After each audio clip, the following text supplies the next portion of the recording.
C'est à l'école de chimie ParisTech que les finalistes du concours de communication Parlons Chimie ont rendez-vous. 16 lycéens de toute la France et même de l'étranger sont venus soutenir leur projet.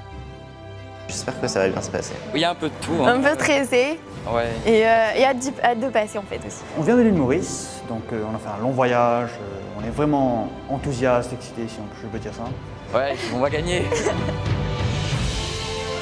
Sélectionnés parmi une centaine de lycéens, les 8 binômes finalistes vont présenter leur projet face à un jury de professionnels du monde de la chimie et de la communication.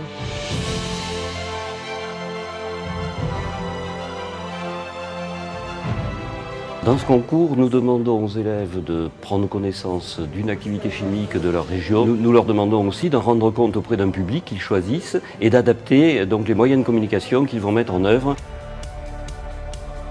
De la cigarette électronique à l'huile d'olive, en passant par la chimie de l'addiction ou la gastronomie moléculaire, les sujets de cette édition 2015 s'inscrivent dans les problématiques de la chimie actuelle. Nous avons débattu en classe sur les avantages et les inconvénients de la cigarette électronique, ainsi que sur sa toxicité éventuelle. La chimie, c'est non seulement une science qui permet d'étudier la connaissance des corps ou toutes les matières chimiques, mais c'est aussi, je pense, quelque chose qui permet de faire avancer le monde, une science qui a permis depuis toujours de faire progresser tous les domaines, autant dans le domaine social que artistique, que pictural. J'ai peur qu'on perde du temps. Oui, c'est déjà Michael et Rohan sont en pleine répétition avec leurs professeurs. Les 2 lycéens mauriciens ont pour objectif de développer différentes actions de communication autour d'une colle révolutionnaire qui soude les tissus humains. Alors on a fait une affiche, on a organisé une conférence avec les élèves de seconde et de première S. On a écrit un article de journal, enfin on a invité une journaliste pour écrire un article pour nous. C'est maintenant l'heure de passer devant le jury. Nous allons aujourd'hui vous présenter notre projet qui s'intitule « La chimie d'aujourd'hui marque des points pour demain ». Pour démontrer l'efficacité de cette colle, le jury est mis à contribution. Non, normalement, pas de problème, c'est collé. Je pense qu'on a bien présenté, on était des amis, qu'on a parlé assez fort. On a bien présenté notre sujet. Pour Elena et Morgane, c'est un peu plus compliqué. Petit incident technique avant de commencer l'oral.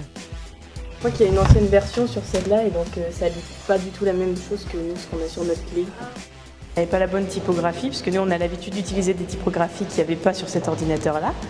Donc ça a un peu tout chamboulé entre nos images et notre texte, mais bon, sinon ça va. Yael et Tony souhaitent sensibiliser les collégiens aux problèmes d'addiction à travers la chimie et grâce à des séances pratiques.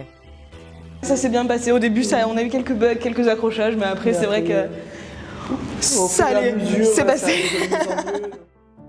Malgré un peu de stress et quelques imprévus, tous les groupes ont réussi à faire passer leur message.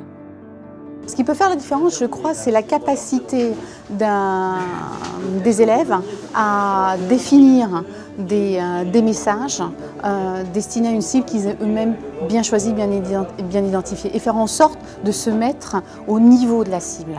L'heure est maintenant aux délibérations du jury. Quel est le meilleur projet ? Quel binôme a réussi à associer chimie et communication avec le plus de talent ? Pour le savoir, il va encore falloir patienter jusqu'à l'annonce des résultats, mais en attendant, les lycéens ressortent soulagés et heureux. C'est incroyable, je ne pensais jamais que j'aurais fait quelque chose comme ça à mon école. Notre intérêt de faire ce concours sur la chimie, c'est de partager ce qui nous passionne. On vit autour de ça et c'est vraiment exceptionnel pour nous.